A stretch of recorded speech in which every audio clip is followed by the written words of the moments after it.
Good morning. The middle of the Mittler Rebbe's Maimer, which is the foundational text, source text of the end of Hemshech Hayim Beis, on page 396 of the Mittler Rebbe's Maimer. It's in a sefer called AdHamtz Bereishis. It's a Chanukah Maimer, which in turn is based on Alter Rebbe's Maimer and Torah which we learned earlier a while back. Explaining Ner Mitzvah, the role of a mitzvah, the role of mitzvahs in general,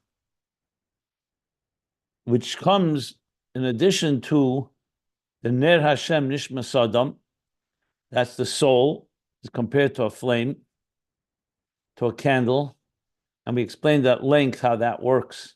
The divine soul, the wick interacting with the oil of the animal soul, turning it into fuel for divine fire, love, fiery, passionate love. Then we have the pasuk Ner Mitzvah, and then we'll continue afterwards with Torah But right now we're talking about Ner Mitzvah, where a mitzvah is also called a candle. And they're called a candle because a mitzvah is a tool, a divine instrument, the divine will that manifests in physical objects in this world to fulfill the purpose of transforming the darkness of the animal soul and the world and the physical world into a dir b'tachtenim, into a home for the divine, as we've been learning. So we already discussed the partially why it's called a ner, but he'll talk about that some more a little later. So right now,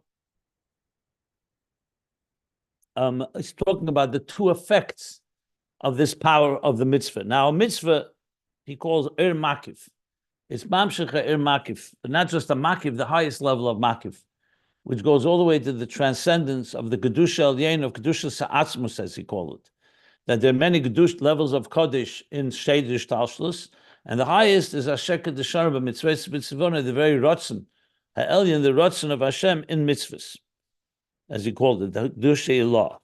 So drawing down that Kedusha into this world, so there are two effects that this Makiv has, as we've been learning, and now he's summing it up. So he said on page 395, the mitzvah is based on.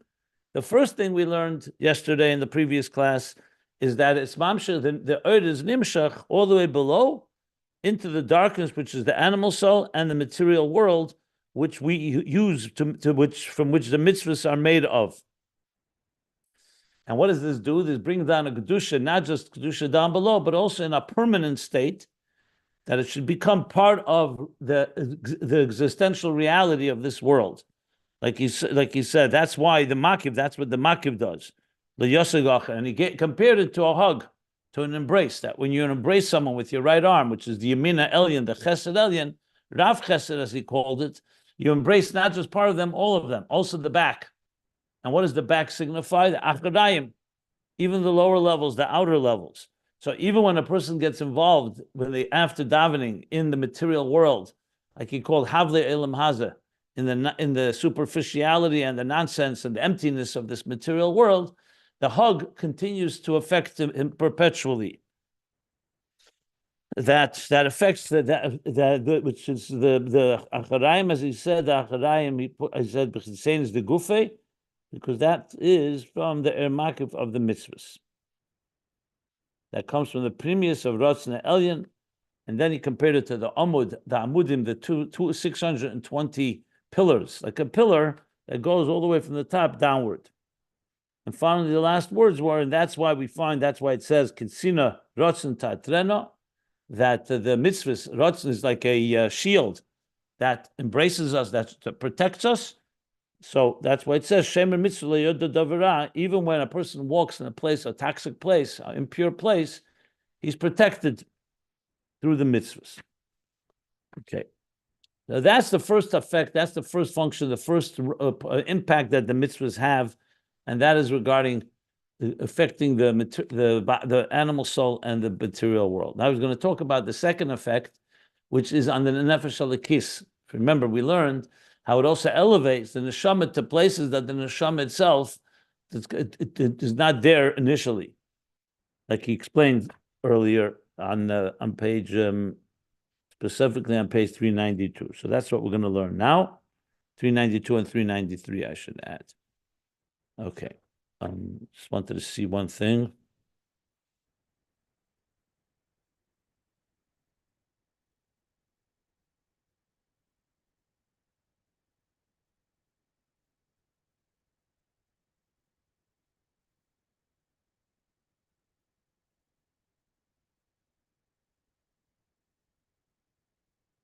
Okay, one more thing about Ner that I will say. So far, based on what we've learned, we're going to learn more about it, as I mentioned. But on the bottom of 390, top of 391, what it appears is that Ner Mitzvah now is understood that Ner Hashem Nishmas Adam, what's the candle? The psila is the wick. The wick is the divine soul. The oil is the animal soul's intelligence, which is in turn transformed through the wick into a oil, into a fire, and it feeds and fuels the fiery passion of V'ahavtas Hashem Elokecha b'chol avavcha. That's what Shema is about. A mitzvah is an additional, we'll call it weapon, if you wish, or tool or instrument, divine instrument, and it's also called a ner. And he said there, the ner is because it manifests in the Gashmis Dika world. So in addition, in the ner Hashem Nishmas Adam, the only Gashmis that we address is the animal soul and the body. We're not talking about the world around us. A mitzvah does more than that. A mitzvah actually engages the physical world itself, like that take tefillin made out of parchment. It engages the Daimim Semeach Chai outside of the Medaber. So you could say the Ner Hashem Nishmas Adam affects the Medaber, the person, and the full person, meaning also the animal soul and his body. But the effect on the Daimim Semeach Chai, of which all the other mitzvahs are made, which is like the parchment from the animal hide of tefillin, or the wool from a sheep that is used for tzitzis, and the same thing with daimim and chai, for bonus and so on. That is where mitzvahs come into play, and there it's also engaging with the material world, and that's where the oil comes in. That seems to be the oil, but the psila, as based on what he says on top of 391, it says Ma'adam the psila shehi nishmas adam. He still relates to the wick as being the soul of the person.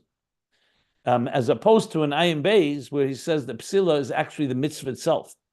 The mitzvah is the ratzon elyon, which manifests in the wick, and that in turn is manifests within the physical world. Just wanted to, I know I've mentioned it a few times, I'm just wondering for comparative purposes to see how he's discussing it. But he hasn't yet talked about what kind of oir is it. Is it Torah oir, or is it the oir that comes from a mitzvah? That will be discussed later. So just bear in mind, we're not finished with a ner mitzvah. The example of ner as applies to mitzvah, that has not yet been fully developed yet. But now we'll go back to the effect of the mitzvah on the nefesh halikis, on the neshama. Here's what he says. The middle of page 396, well, not middle, around a third of the way down, the line 7 lines from the top of the page. The pages can be found at ayinbeis.com. He says, Va'inyan ha'beis, after explaining the inyan ha'alef, last page, which is the first thing, the koyach Makif of Mitzvos.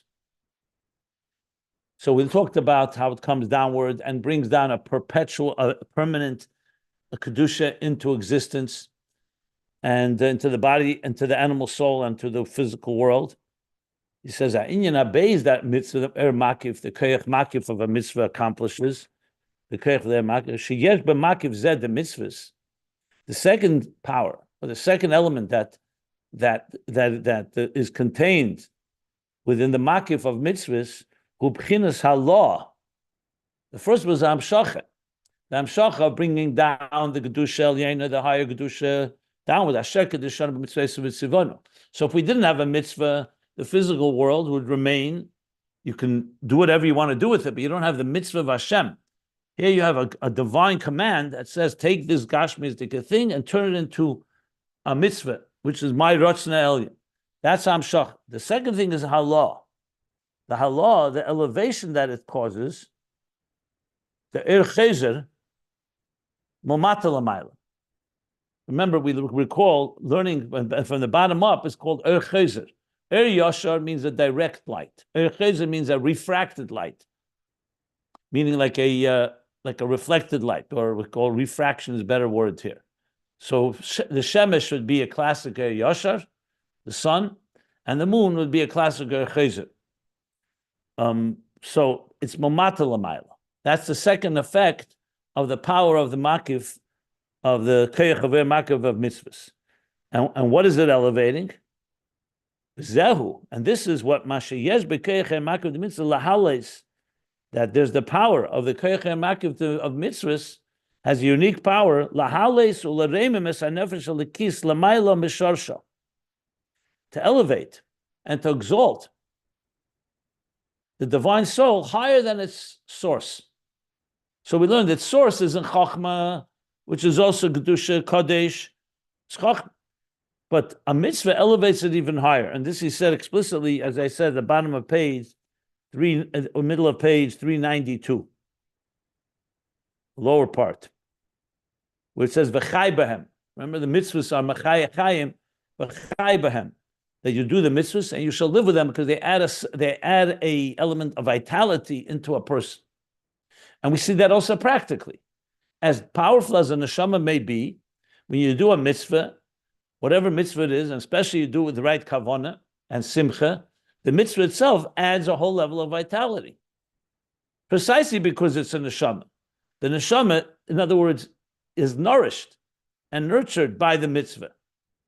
Because the mitzvahs are the divine nourishment. Just like a body needs physical food, a soul needs spiritual food. And what is part of the spiritual food are the mitzvahs that it does. So it nurtures it, it nourishes it, and elevates it, makes it stronger. That's what he's saying here. And here he also adds, even though he said before about bringing it down into the animal soul, but there's also the aliyah of the nefesh habamis. So la'aleisa ima, and to elevate with the divine soul together with it, gam ha'seichel midas the nefesh habamis. Also the intelligence and the emotions of the animal soul. So I'm going to dissect this a little more once we finish reading a whole section here. But you see here now that the animal soul also is in fact impacted momata lamayla, because we learned that specifically in Torah, in Alter Rebbe's Maimer and Mitler Rebbe's Maimer, that it's not just that it brings down the Kedusha into the animal soul, it also elevates the animal soul. Because when a person does a mitzvah. So initially, when we talked Ner Hashem Nishmas Adam, we said that the Nefesh HaLekis, when it explains and educates and trains the Nefesh HaBamas, the Shema Yisrael, the Yichud Elyon, and the element of the unity, of the divine unity that the animal soul begins to appreciate, that's what elevates the animal soul, that it should also love God b'chol levavcha. But specifically right now, when it comes to mitzvahs, so the first thing is the mitzvah affects it from the top down.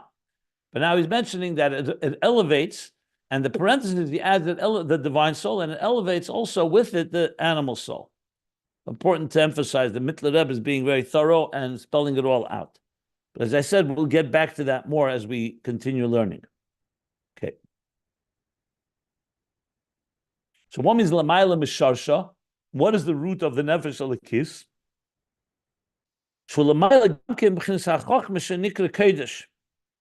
The mitzvah, what it does is, it elevates it higher than Chachma. Chachma is the first, is a Pnimi, is a sphere, is is the first of the 10 spheres. Keser, which is Ratzon Elyon, what we call Urchin da Galgalta, elevates, that's higher than Mechinas HaChachma, which is also called Kedush. Lias Eila Begedusha Atzmus Mamish Kanal. So what does the mitzvah add? Causing it to go higher than Chachma, because it's Eila Begedusha Atzmus Mamish. Again, he's using the word Atzmus, which in this context is higher than Chachma and higher than all the Kedusha within Ishtalshlus.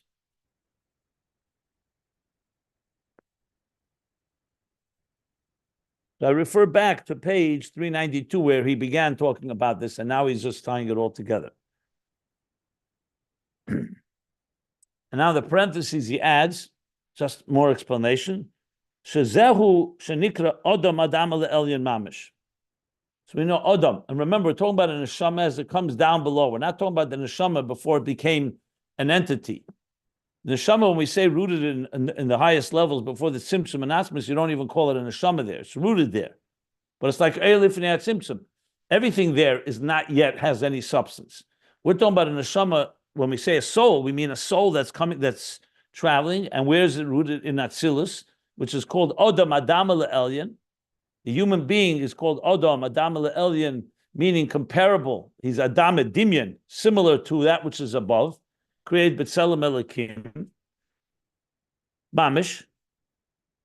So this is the level of Odam Adam Elyon Mamish in Chachma Vatzilus. And through a mitzvah, it gets elevated. And this Adam was then Kedishanu. You sanctified us. With his mitzvahs. We were sanctified with his mitzvahs. The Kedusha Elyon Mamish Canal. With the Kedusha Elyon, which is higher than the Kedush of Chachma. The Kedusha Elyon Mamish that we spoke about before. Pnimi is Atzmus Ein Sof. The truth is, it began on page 391 when he spoke the Zohar that says there Kama Kedushan La Eila Isla Eila Aval Ein Kadosh Kavaya. Kedusha Atzmus Supreme is the Ein Sei Baruch Hu. So if you want to refresh your memory, just go back to page 391 and 392 where he talked about how mitzvahs are the highest level of Kedush. Okay. And now it's going to continue the example he gave earlier about hugging, the embrace of mitzvahs. So before we were talking about how the embrace is mamay lamata, it embraces the person from above. That's the chesed, rav chesed of the yamin ha'elyon, of the right arm of God, so to speak, the right flow of chesed that embraces and draws down the highest levels of chesed into this world. So now he's going to continue that this example also applies Malmata Lamayla. It's not just Malmayla Lamata. Shezeu gamken shenichel b'chinas makif dechibuk biyad yamina elyon. Shenikra b'chinas yamin mekareves.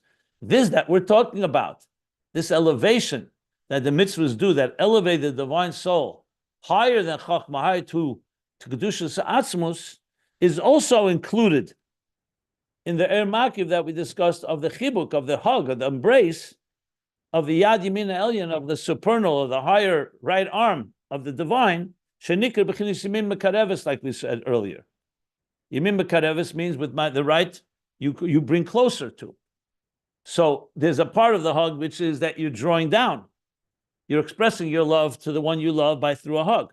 But a hug also is mekareves, also elevates in this case. But this yamin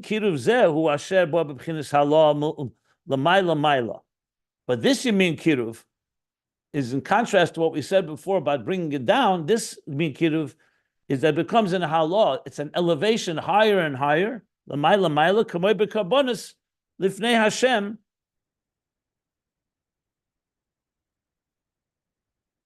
Like it is when we talk about the offerings that are brought lifnei Hashem before God. The neshama is began Eden. Of the neshamas aganedim she'elim be'iloi acher iloi ad shenichlolim ba'atzmus. I'm not sure what he means by why suddenly he's bringing a carbonus here, but clearly our carbon is mamat l'mayla because adam kiyakir mikem.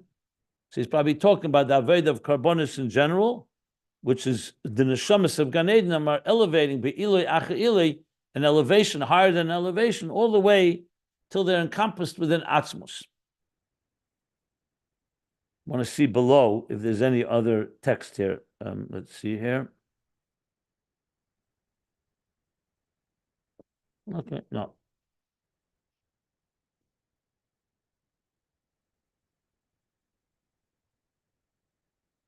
Yeah.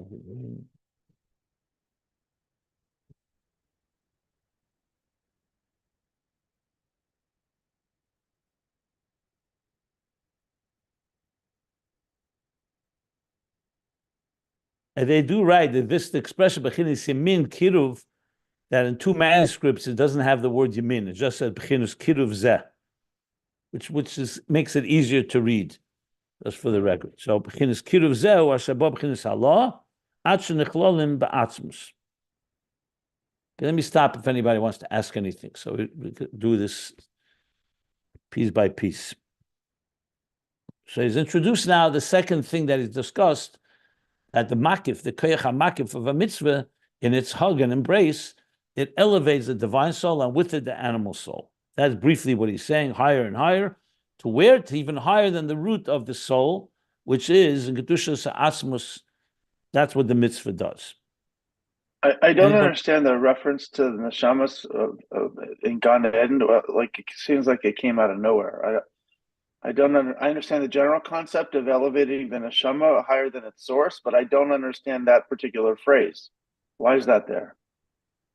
Because that's the avodah. He's giving like kamoy ber karbonis. He's saying, he's trying to explain how it works. So he's giving a reference that the neshamas in Gan Eden are constantly being makriv, called being karbonis and ruchnius.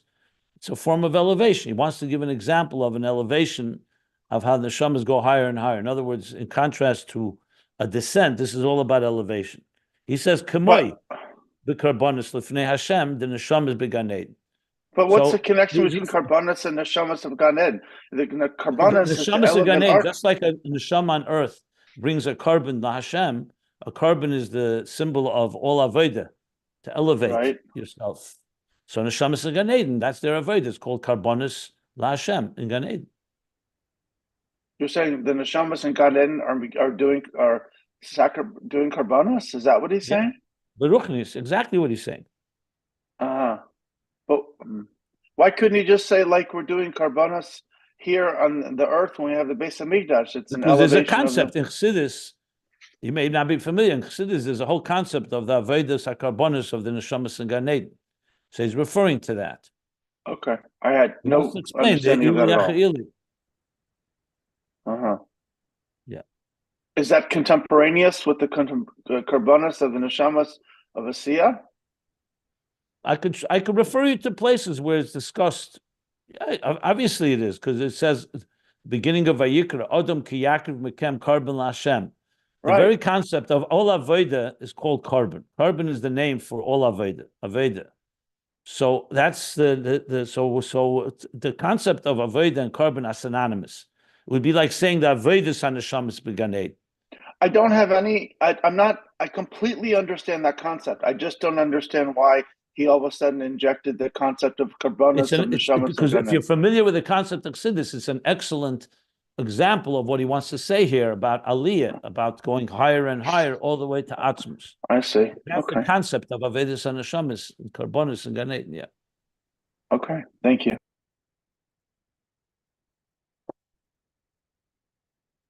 But I was thinking that the karbonos that we do here in this world, is using the physicality outside our neshama, the domain, tzemeach, midab, chaya, whereas the neshamas in Gan Eden can't access that. So their korban has to be significantly different than the one we actually accomplish here on earth in this physical, mystical world. So, but there's no distinction between those two?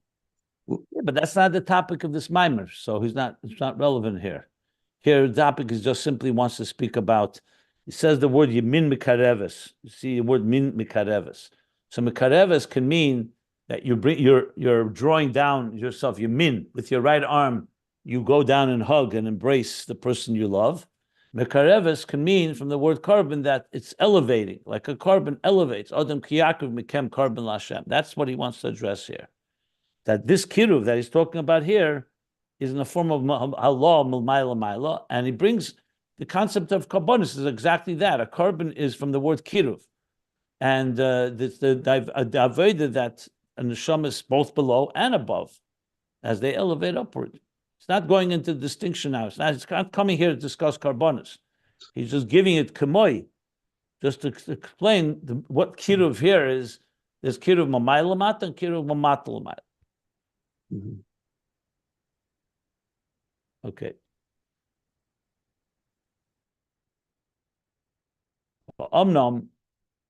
Now, however, qualification. Bechinas Allah the kiruv zeh. This elevation of this kiruv that we're talking about, meaning drawing upward and elevating the neshamas. Remember, his focus here is on nefesh alikis, not on nefesh habamis. Even though in the parenthesis he added nefesh habamis, but he's focusing on Nefesh Elikis, so maybe that's why he also brings Gan Eden, maybe. Anyway, the kid, the kid of Zeh, the law of this getting closer to Shaydei HaMitzvos, which is achieved through the mitzvahs, Bo Shaloi Keseder V'Hadraga Klal. It doesn't come in an orderly and sequenced manner. Seder V'Hadraga is when we say things are very step by step. Seder V'Hadraga, very organized process. Here it's not in a Seder V'Hadraga Klal, Kishar Aliyas, like other Aliyas. Because in general, Aliyah is like when you climb a ladder. So it's wrong by wrong. You're not leaping. You're going step by step. Saying what a mitzvah does is essentially creates a type of quantum leap jump. Behainu, and he'll explain how that works. In other words, he may spell it out, but I'll just tell you what I assume he's leading to. Because you say that in Eir Hashem Nishma Sodom, Avedus HaNeshama has the element of an aliyah. Besides the Amshach. The aliyah, when we say Shema Yisrael, and we say Baruch Shem, V'ahavtas Hashem L'kacha b'chol avavcha, b'chol nafsha, b'chol meidecha, even without a mitzvah. Even without talis and tefillin. So there's also an aliyah. So it could be that he's coming to suggest here that mitzvah is not just aliyah, orderly aliyah. It actually adds a whole dimension, like we spoke about the example with the military using artillery. It empowers the military in a whole completely different type of level when it has weapons, when you have instruments and tools. So the mitzvah, so the neshama on its own could elevate step by step. And the mitzvah adds a whole other level of catapulting it to a different dimension. It sounds to me that's what he wants to say, but I usually don't like to speculate and wait till we finish, but since he's going into it, it seems to me that's what he's adding here. But let's see how it goes. So if I'm wrong, I'll correct myself here shortly. So he says, V'hainu, and where do we see that mitzvahs create a leap? That's not an orderly progression. V'hainu, k'moshe kosav anechi tirgalti la'Efraim. Kocham al zrei esai. So this is a pasuk. Kochen. Yirmiyahu. Yeah, in Hosea he says, Hosea Yud Aleph Gimel. On the bottom they say Hosea Yud Aleph Gimel. How do you pronounce Kochem? Kochen. Kochem. So what is he saying? Anoichi, he's talking about that I have educated. I personally have trained Ephraim referring to Neshamas Yisrael, to Eden, and I carried them on my arms. So you see here, first of all, you see an aliyah. When you say you're lifting someone on your arms, that's an aliyah. It's not hamshachim l'mayla, it's mamatal l'mayla. He's going to explain this is what a mitzvah does. We talk about Odom Gadol Ba'anokim is an expression also from, where's that Lashon? They don't say it here, obviously. I don't know why. Well, Odom Gadol Ba'anokim means an Anok is a giant. So you say Odom Gadol Ba'anokim, you're saying among giants, he's a great giant, so to speak. So he's using that expression, and he says, so what do you see? It said about Avraham Avinu. Yeah. It says it on a different, in Avram it says it beferish, or it says it as a Maimer Chazal. Okay. In other words, he's great among Gadol Ba'anokim, among giants, he's a giant. Sandy, you called me? Yeah.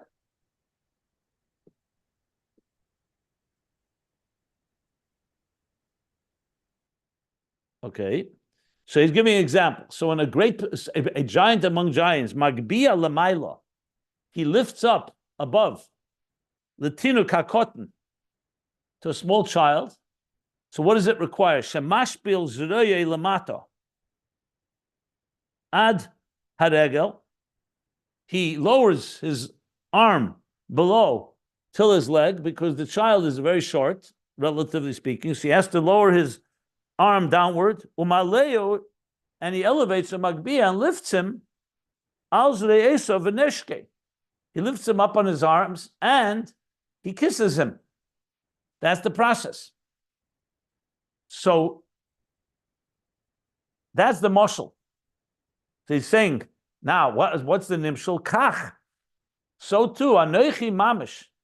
That's the blush in the pasuk is anoichi tirgalti lafraim. Anoichi. Not just ani. Anoichi is anoichi Hashem l'kech, the highest level. That I mamish. Shezeh b'chin stimed the kol stimen. Anoichi refers to the secrets, the hidden among the hidden. The hidden, the chostim, the hidden, not just among the hidden. Stimed the chostim, the hidden of all hidden. The less machshava tfisa beklal. So we're talking about a level where no thought can grasp them at all. It's hidden, the most hidden among the hidden. Maybe that's what he means. Adam gadol ba'anokim, like a giant among giants, the hidden among the hidden. It says dimit the hidden of all hidden, where the mind, machshava, no thought can grasp it at all. That level, anoichi, the lo yoda le bar ihu. No one is aware. No one knows him except himself. This is a place that's completely beyond our comprehension, our ability to grasp. The lo yoda le bar ihu. Let's see. That's for an expression he sees. He brings from Zohar. Bar means except, outside of him. So no one. This is a complete God's etzem, beyond any of our ability to reach there. So this very level of anochi that he just defined, and this is the level of hupchinis pnimius va'atzmus ein sof, which he's referred to a number of times already as being the highest level where mitzvahs are access, the inner and core of ein sof, sheba mitzvahs, in mitzvahs shemalubish berotzen elyon shebehen. That pnimius atzmus ein sof is manifest where? In the rotzen elyon of these mitzvahs. The higher rotzen, the God's desire that he wants these and these mitzvahs. So within that rotzen elyon and mitzvahs, manifest the pnimius and atzmus of ein sof, which is this level of anochi, of stimid dechol stimin, less machshava tfisa beklal, as beyond anything. This is the way they are mamish, the way they are above in the level of Ein Sof. That's what a mitzvah is. Like we learned earlier, that your mitzvahs are very expansive. And he explained that's bligvul. So you say not just rechava. Everything he said has limit and definition and parameters, except your mitzvahs are rechava me'ed. He says now this level of an Rechava mitzvoscha. Mitzvoscha. Mitzvoscha me'ed. The zeu shekosa, and this is the level that we're talking about here. The zeu shekosa v'anechi, this level of anechi, the pnimius hakeser, hakelel. This is the level of pnimius hakeser when we're talking in keser. The truth is, it's rooted all the way lifnei atzimtzum. But in the context of spheres, it's higher than all the spheres. It's the inner dimension of keser, which hakelel, which encompasses kol hatayag mitzvahs, zayim mitzvahs the rabbanon. Because keser, like we said earlier, the 220 pillars of the mitzvahs is the 213 mitzvahs and the 7 rabbinic laws, which she'ela tarach b'chlal. This adds up to tarach 620. Who? Next page, 397. Who shenikra tarach amud e'er. This is what's called the 620 pillars of light. Ka'amud, like a pillar, like he said before in the parentheses on the previous page. Shenot tchilasim b'seifon, a pillar that the beginning is wedged in the end, like a pillar. From the top of the pillar and the bottom of the pillar are connected as one. Reishe hagaveya l'mayla begag ha'elyon. So Reishe, what is Reishe? The top of it is on the top of the Gaga Elyon, the supernal, the higher roof. The Seife, and its end, Nods beritzpa, is wedged in the ritzpa, in the floor. U'machaber reish v'seif ka'echad. And these pillars, called the mitzvahs, they connect and join the top and the beginning like one. That's what a pillar is. So all this is coming to explain what he said before when the giant bends down to pick up the child and hug, kiss him. He said, this is the process of what mitzvahs do. It's being mamshech from Anoichi, the highest levels, what he calls all the levels he called Anoichi. Now he's defining it as Primius Keser. Before he defined the Primius Atzmus Ein Sof, the level of what he called Stimid Dechol Stimin, Les Machshavet Tfisa Beklal, Lo Yodele Bar Ihu, Primius and Atzmus Aved Ein Sof. All of that is Anoichi. And like a mitzvah, that is drawn down like the pillar from the highest level all the way down to below to lift up the child. So now he's going back to the pasuk. So too, this anoichi, this level, the sheiresh mitzvahs of the root of mitzvahs, no, it's l'mayla mayla. That is wedged from the highest of highest. Tirgalti le'Ephraim. I trained. I bent down, so to speak, to Ephraim. Sheyered v'nishbol, that he descended and lowered himself. V'nimshach lemata. And draw himself down into the souls within bodies, in order to elevate, and to lift them, to lift them higher, higher, all the way into Atzmus Ein Sof. That's what the mitzvahs do. And continuing on, the bracket is from another manuscript, Shebepnimius HaKesed, he calls it. Atzmus Ein Sof, from the inner dimension of Keser, V'zeo, what we say, Kocham? Yeah. Al-Zuri Esei L'mayla. That's what I mean that he took them, he lifted them on his arms upward. Gam Mebchinas Azreyes the Adam Elyon. Higher, L'mayla Gam, L'mayla Gam, also higher than the arms of Adam Elyon and Atzilus, because Atzilus also has arms. The arms of Atzilus are the left and the right and the left, Chesed, the Reya Yamina, we say in Tikkun Zeir, and Gvura Reya Smela, the right and left arms. But here we're talking about Odam HaGodel, Banokim, Kinas Arech Ampin. He lifts it up on a much higher level than the arms of Atzilus, the level of Arech Ampin, Shu Kesed Atzilus, which is Kesed of Atzilus, the Zreyas of Kesed Atzilus. And let's continue on. Atzmus says, "B'chlal." This is in general terms. Lekabel er pnei melech hakodesh, lifting them up so they should be able to receive the pnei melech hakodesh, the holy face of the king. The pnim is b'bchinas shashuya hamelech ba'atzmusei u'pnimis shalei, which means the delights of the king as he is on his own. When the king is all by himself, there's expression shashuya hamelech ba'atzmusei, from Emek HaMelech, that when the king has his delights where there's no one else around, it's only his personal and most intimate pleasures. That's where he's lifting up the child. In this case, the neshamas Yisrael and the neshamas beguf, and that's what mitzvahs do to the neshamas, lift them up all the way to these highest levels. And why is that? Why dafka neshamas? Yisrael nikroim bonim. Because the Shamas Yisrael are called his children. This precious child, Ben Yakeli, this precious child of mine called Ephraim. Remember, the pasuk is talking about Ephraim. So it's talking about that my precious child.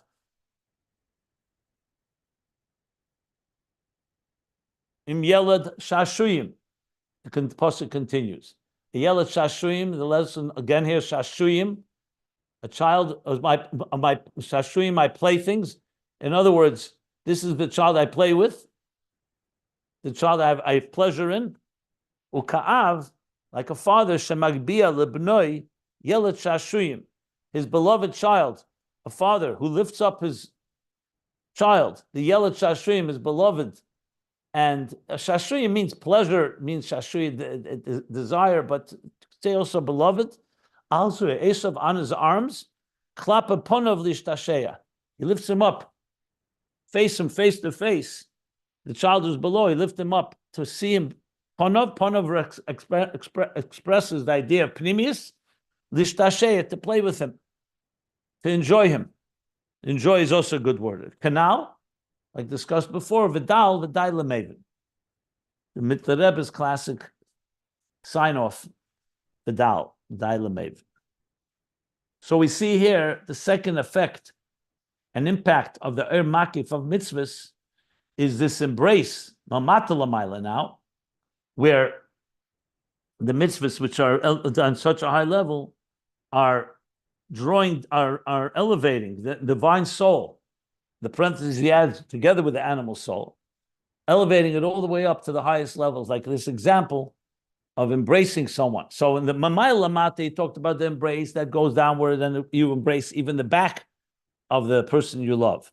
Here he's talking about elevating all the way up to the levels that the Father, the great Father, the giant of giants, the stimid, the chol stimid, these highest levels, lifting it all. That's what a mitzvah does to neshama. So a neshama on its own would not have that capacity. This is what mitzvahs do. And apparently this is what he meant, that mitzvahs is shalei keseder v'adraga. Remember, it all began by saying a mitzvah elevates, not no orderly progression. This is not orderly. Orderly progression is when the father teaches the child, or a teacher teaches the student. So there you go, step by step, by Chamash Lemikra, by Nesa Lemishnah, you teach Aleph, Beis, Gimel. That's the orderly progression. Here, a mitzvah leaps, and like I said, a quantum leap. It takes a whole new level and lifts up the child, the great love that he has for his child. The father lifts him up all the way to his face and enjoys him, and the way. So, with a simple example of how a parent relates to a child is the example he's using here in Tergalti Lafraim, of a parent and a child in this type of elevation, Mamata Lamaila. So there we have two effects of the Makif. One, we said earlier, was Mamaila, drawing down from the Makif all the way down into the darkness of the animal soul and the physical world. And here's the elevation of the soul all the way to the highest levels. I'm sure, I don't know if you're aware, you're picking up on the fact that this is the central theme in Ayin Beis, Mamayla Lamata, Mamat Lamayla. That we talk about those two interfaces, one that we learned first in the middle of volume 2 all the way to the middle of volume 3, and now we're learning the second half of Mamayla Lamata through Torah. The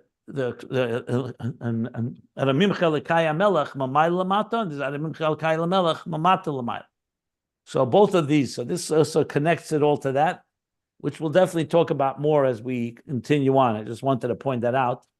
Going to help us understand very much the role of Torah and mitzvahs and tefillah in the context of a neshama connecting and existence connecting with the divine, the interface. The expression in Yirmiyahu, there is a part that you didn't read, it doesn't say here, are very, very powerful, the love of Hashem to this special child. Ben Yaakov the Ephraim you're referring to? Yeah. After that, Kimidei Dabri Boy, Zocher Eskerenu, Rachem, Homo Mei Eloi. Homo Mei. Well, this I was about to say that part of the pasuk is brought earlier. If you remember in Ayin Beis regarding Malachim, that Homo Mei is like the Mei are the Malachim that he invokes. So if you look at in Ayin Beis, there's a whole piece on this that's connected to this. I was just thinking that as you were speaking. That is, I'll just refer to the page. But in Pshat, he's talking that about us, Jewish people. Yeah, exactly. But he spoke about it yesterday. Why the mitzvahs could do what the neshama cannot do? What does it mean exactly?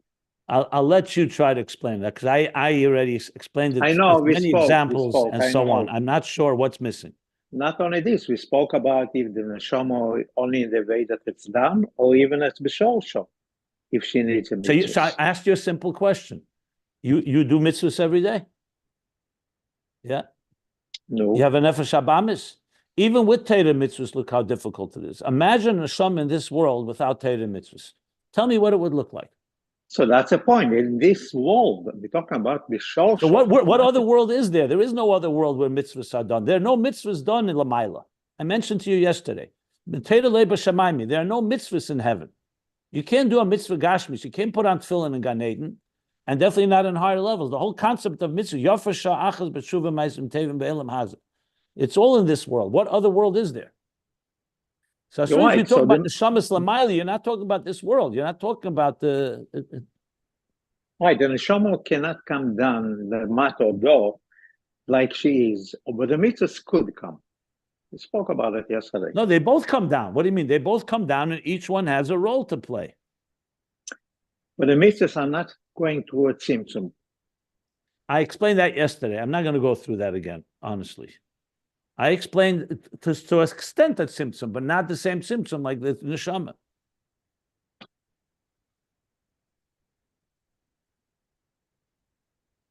You have what is not clear to you? You have a specific question that's bothering you? I understand. No, it's fine. I'm happy. Okay. And I am based, by the way, it's page 1425. We brings Aben Yaakov Ephraim, Homo Me'ai Loi Rachim, Arachmeno, the whole thing with Rachim, yeah. It's a whole discussion.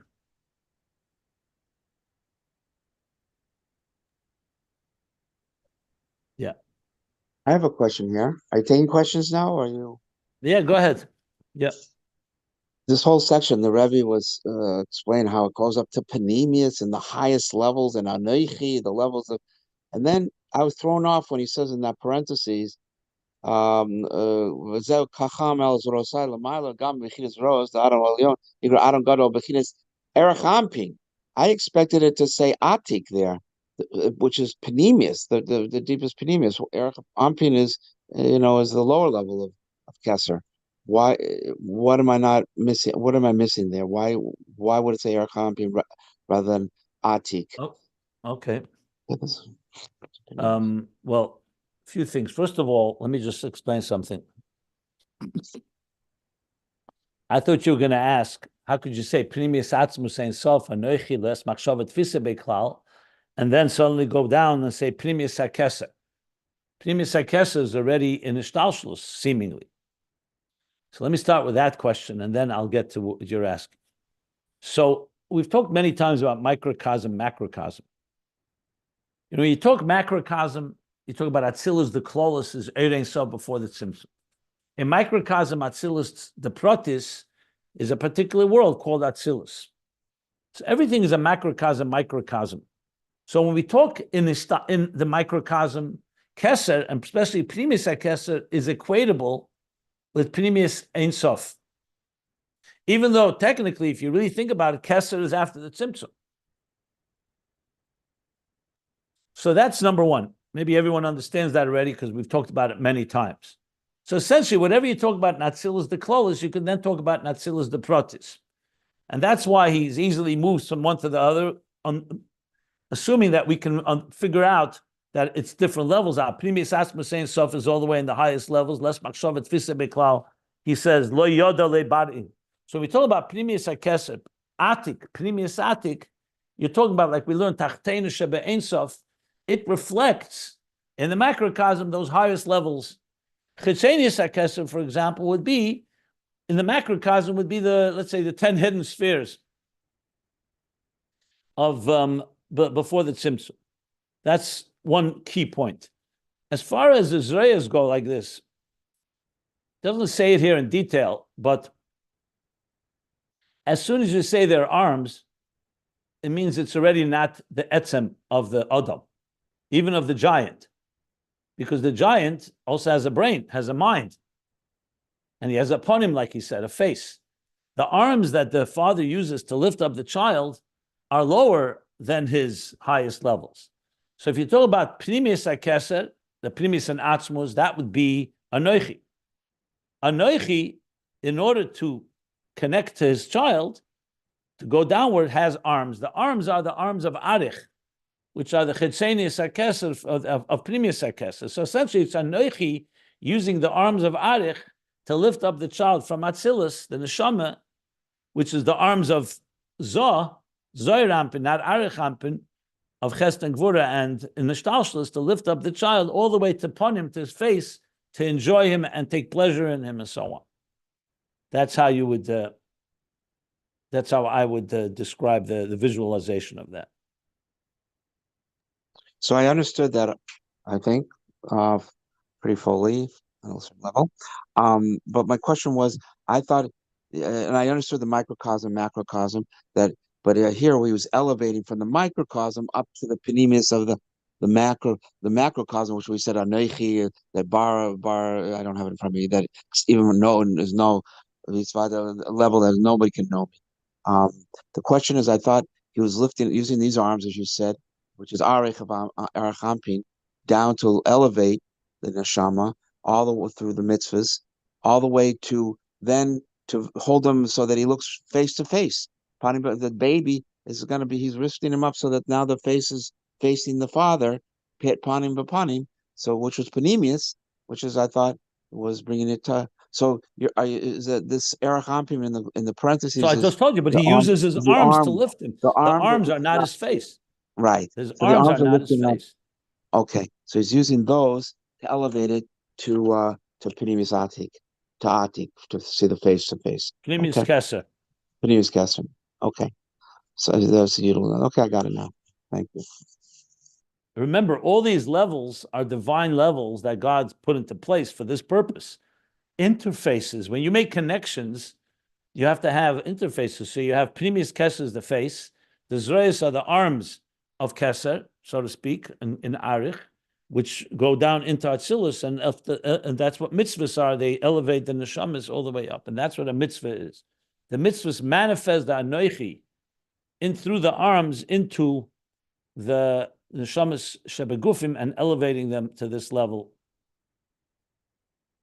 What you said, it elevates to panemius keser. You were referring to the highest level. I have two separate discussions here. One point I was talking about microcosm, macrocosm. Right. The second, I was addressing panemius keser in context to arich and the arms. Two separate discussions. Okay. But when you said it elevates to panemius keser, I'm using the words from the Maimer here. That's what all I'm doing. My question is, when it elevates the panemius keser, we're talking about the keser in the macrocosm all the way up. I didn't say that. I explained why it's not a contradiction, panemius Atzmus Ein Sof and panemius keser, because, as I said, panemius keser is panemius Atzmus Ein Sof for all practical purposes in the microcosm. That's what I was explaining. That's a separate discussion with the arms. It's two separate discussions here. Got it. Okay. Okay. Are there any other questions? So in this process, I'm trying to understand the relationship in more Balavatish terms. Even though I understood everything you just discussed with Rabbi Gold, let's say we're doing a mitzvah, and we feel more spiritual. Ideally, we feel more spiritual. We're contemplating various things, but the neshama is still in the goof. So what is this thing? Is elevating the neshama. It's not like you're having an out of body experience, or maybe you're saying it is. We just don't realize it because the nefesh. Let's just go back to the example with the parent and the child. The child is still a child, even when the father lifts him up to his face, but the child is experiencing a tremendously high level of delight and pleasure and joy of his great father. So it's not changing the child suddenly becoming an adult, but it's a tremendous connection. It's like when a child feels tremendous love from a parent, doesn't turn the child into an adult, but it's tremendously necessary, as we know, God forbid, when a child's lacking that. Yes, nice analogy. Thank you.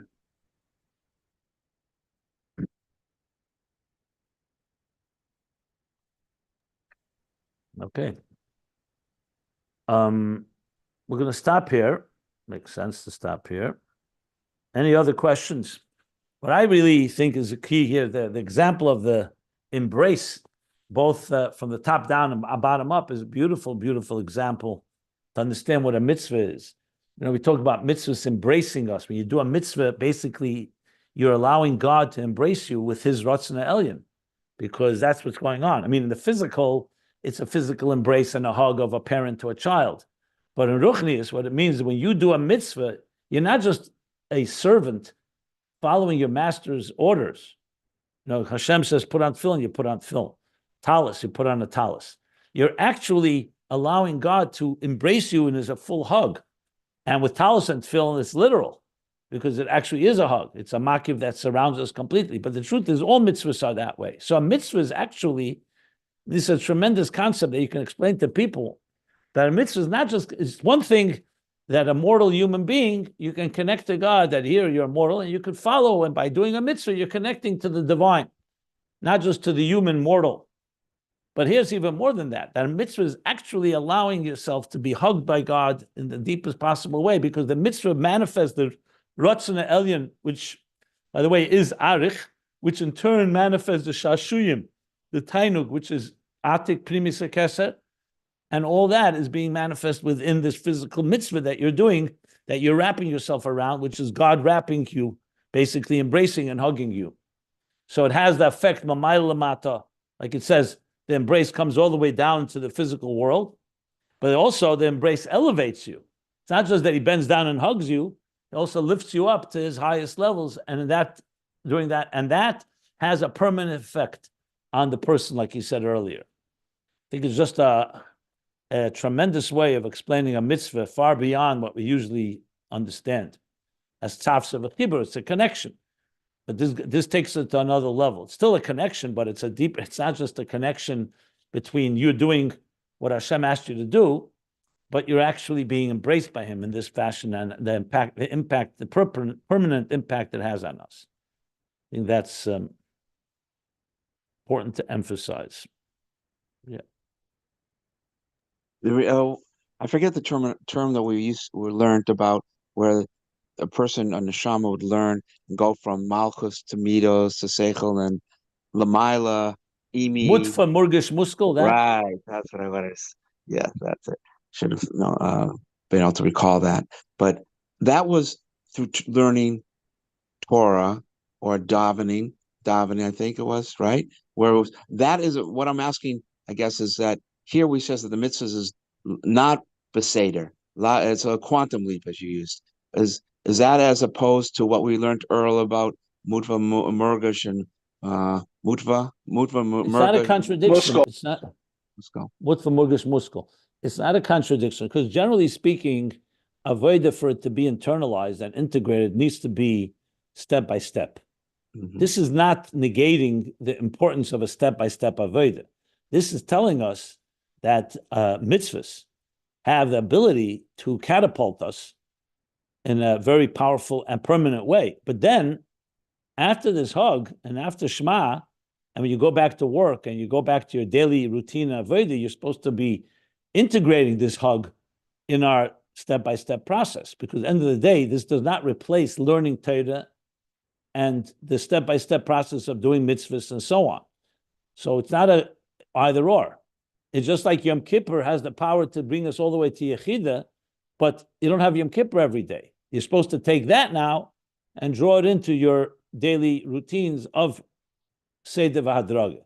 So this is not a case to be made against sequenced and segmented and progressive Avodah.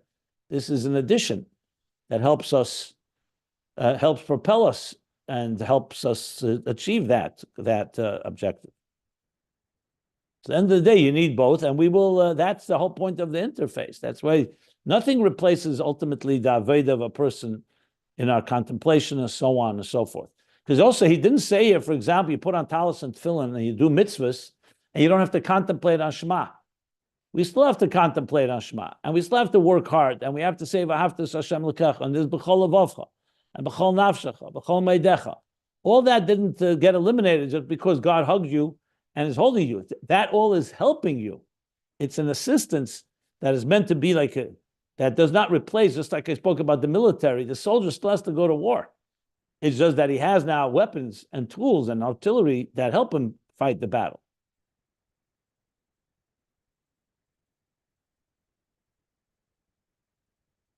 Okay? Yeah, good, very good, thank you.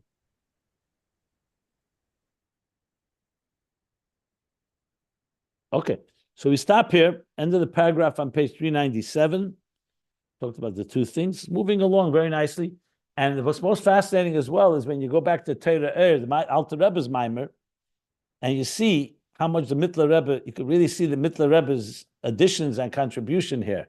Because Alter Rebbe does say very, very briefly a few of the things we learned here, but nothing close to this, doesn't talk about embrace. I mean, he talks about Yemini Techapkeni, he does say that, but just in one line, And here the Rebbe, Mittler Rebbe, literally takes one line and turns it into a whole, quite powerful to see that develop. And of course, it would have been nice to see how the Rebbe Rashab would have taken it to where he would take it.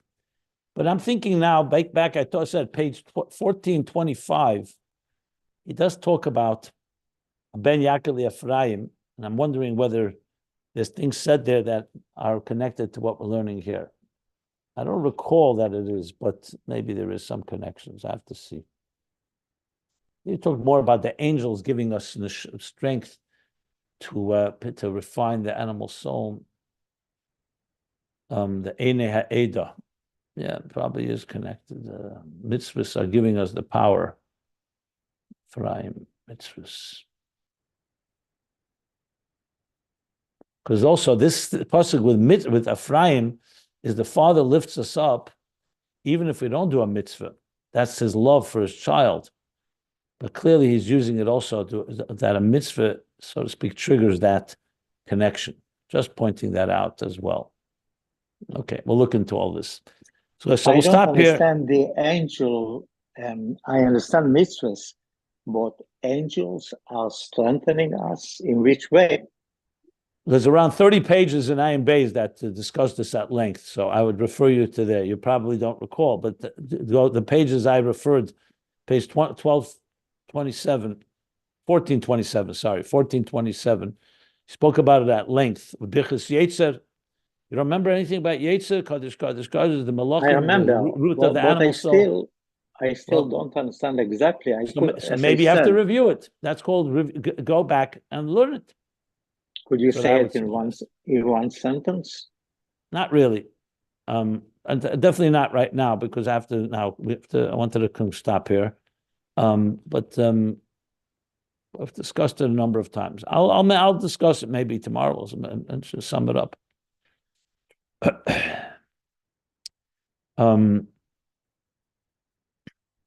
You don't remember that where's the root of the animal soul? In the Markova, Pnei Sher Sheba Markova, the Malachim, Lamaila. Remember that? I remember we learned that, but right now, after we developed everything, what is the mission of the angels? They are not part of us. They're absolutely part of us, and there's the only reason they exist. The angels that don't exist. God doesn't need angels. We need them. So we'll talk about it when we, talked about it at length. Both the Ayin Beis and the Mittler Rebbe discussed it before Shema. Why we say Yetzer, why we speak about the Malachim in Bichas Yetzer. Okay, I'll discuss it, not right now. Let's stop here.